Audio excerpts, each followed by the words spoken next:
नमस्कार दोस्तों, स्वागत है आपका आज फिर हमारे चैनल पर। आप आज आपको एक अद्भुत यात्रा पर लेकर चलेंगे आज हम जहां बात करेंगे बाबा नीम करोली के बारे में। क्यों रामदास जी ने कहा था कि बाबा मरने वाला है। बाबा का नाम एक जगह के नाम पर कैसे पड़ा। बाबा नीम करोली का जीवन किस तरह से पूरी दुनिया को प्रभावित करता है। क्या आप जानते हैं कि बाबा हमेशा कंबल क्यों ओढ़ते थे। बाबा हमेशा कंबल अपने पास में क्यों रखते थे। कैसे स्टीव जॉब्स और मार्क जुकरबर्ग जैसे दुनिया के सबसे बड़े कलाकार बाबा की करुणा में डूब गए। आज हम आपको बाबा नीम करोली के जीवन के उन अनजाने पहलुओं से परिचित कराएंगे जिनसे उनकी अद्भुत कहानियां और उनकी गहरी शिक्षाएं जुड़ी हैं। तो चलिए इस दिलचस्प और प्रेरणादायक सफर की शुरुआत करते हैं। एक बार बाबा फर्स्ट क्लास कंपार्टमेंट में सफर कर रहे थे। जब टिकट चेकर आया तो बाबा के पास टिकट नहीं था। तब बाबा को अगले स्टेशन पर नीम करोली में ट्रेन से उतार दिया। बाबा थोड़ी दूर पर ही अपना चिमटा धरती में गाड़ कर बैठ गए। ऑफिसर ने ट्रेन को चलाने का ऑर्डर दिया और गार्ड ने ट्रेन को हरी झंडी दिखाई, परंतु ट्रेन एक इंच भी अपनी जगह से नहीं हिली।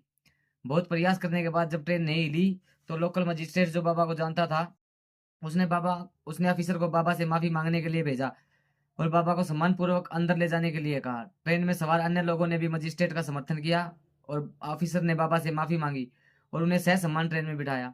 बाबा के बैठते ही ट्रेन चल पड़ी। तभी से बाबा का नाम नीम करोड़ी पड़ गया। बाबा का वास्तविक नाम लक्ष्मी नारायण शर्मा है। उत्तर प्रदेश के अकबरपुर गांव में उनका जन्म स्थान 1900 के आसपास हुआ था। 17 वर्ष की आयु में उन्होंने ज्ञान की सारी सिद्धियां प्राप्त थी। उनके पिता का नाम दुर्गा प्रसाद शर्मा था। 11 वर्ष की उम्र में ही बाबा का विवाह हो गया था। बाबा नीम करोली महाराज के 2 पुत्र और एक पुत्री हैं। अपने परिवार के साथ उनके पुत्र भोपाल में रहते हैं, जबकि कनिष्ठ पुत्र धर्म नारायण शर्मा वन विभाग में रेंजर के पद पर रह रहे हैं। हाल ही में उनका निधन हो गया है। अब हम आगे बढ़ते हुए एक अद्भुत घटना की बात करते हैं। रामदास और बाबा की। जब रामदास अमेरिका से भारत आया तो वह इतना बड़ा नशेबाज था कि एक दिन में 2-3 एलएसडी निकल सकता था। एक दिन में 2-3 एलएसडी। एक दिन वह नीम करोली बाबा के पास गया और बोला, मेरे पास एक असली माल है जो स्वर्ग का आनंद देता है। इसे आप खाएं तो ज्ञान के सारे दरवाजे खुल जाएंगे। क्या आप इसके बारे में कुछ जानते हैं। नीम करोली बाबा ने पूछा, क्या है, मुझे बताओ, मुझे दिखाओ। उसने उन्हें बहुत सारी गोलियां दी और बोला, अभी मेरे पास इतनी है। बाबा ने सारी गोलियां ली जो उसके पास कई महीनों या कई दिनों तक चल सकती थी।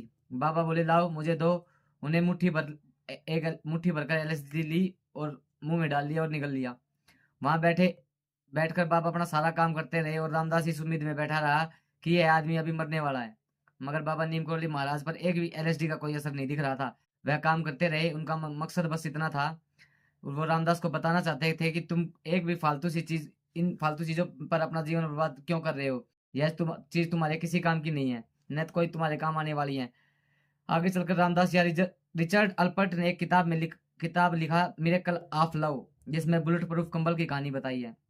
रामदास ने बुक में बताया कि फतेहगढ़ के एक बुजुर्ग दंपति बाबा के परम भक्त थे। एक दिन अचानक बाबा उस दंपति से मिलने उनके घर पर पहुंच गए और कहा, आज रात मैं यहीं रुकने वाला हूँ। इसे सुनकर दंपति व पूरा परिवार खुश हुआ, लेकिन वे असंभव संकोच में थे कि हम गरीब लोग हैं, बाबा का सत्कार कैसे करेंगे। अपनी सामर्थ्य के अनुसार उन्होंने बाबा का सत्कार किया और भोजन का इंतजाम करके उनके बाद सोने के लिए उनके लिए चारपाई और ओढ़ने के लिए कंबल दे दिया। रात को दंपति ने देखा बाबा कंबल ओढ़कर ऐसे करा रहे हैं जैसे उन्हें कोई मार रहा हो। दंपति की रात बहुत मुश्किल से गुजरी। सुबह उठकर बाबा ने कंबल लपेटकर दंपति को दिया और कहा, इसे खोले बिना गंगा में प्रवाहित कर देना। जब भक्त उस कंबल को गंगा में प्रवाहित करने जा रहे थे तो अचानक से उस कंबल का वजन इतना भारी हो गया जैसे कि उसमें ढेर सारा लोहा रखा हो। लेकिन बाबा ने कंबल को खोलने से मना किया था, इसलिए दंपति ने बाबा के कहे अनुसार गंगा में प्रवाहित कर दिया, बगैर खोले ही। ठीक इसके 1 महीने बाद दंपति का इकलौता बेटा घर आया, जो ब्रिटिश फौज में सैनिक था और विश्व युद्ध के दौरान वह सेना में लड़ाई कर रहा था। बेटे ने बताया कि करीब 1 महीने पहले युद्ध में उसके सभी साथी मारे गए और वह अकेला बच गया।